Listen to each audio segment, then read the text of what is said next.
اعوذ بالله من الشیطان اللعین الرجیم. بسم الله الرحمن الرحیم.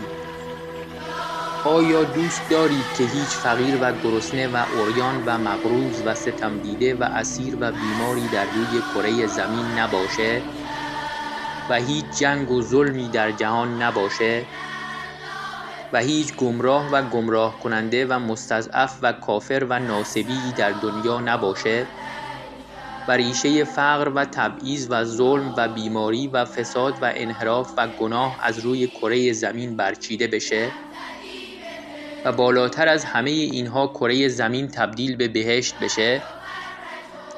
تنها راه چاره برای تحقق این امر ظهور امام عصر عجل الله تعالی فرجه الشریفه و یکی از راه‌های نزدیکتر کردن ظهور احیای امر یا نشر علوم یا احادیث شریفه اهل بیت علیهم السلامه تا جهانیان با آشنایی با اهل بیت علیهم السلام و کلام شریفشون هرچه بیشتر شیعه بشن و تعداد یاران امام عصر عجل الله تعالی فرجه الشریف و دعا کنندگان جهت ظهور بیشتر بشه.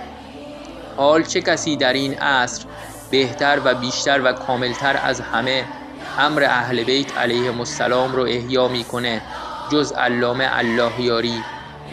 پس کمک به علامه الله یاری یعنی کمک به امام عصر عجل الله تعالی فرجه الشریف و نزدیکتر کردن ظهور. تا حالا بهش کمک کردی؟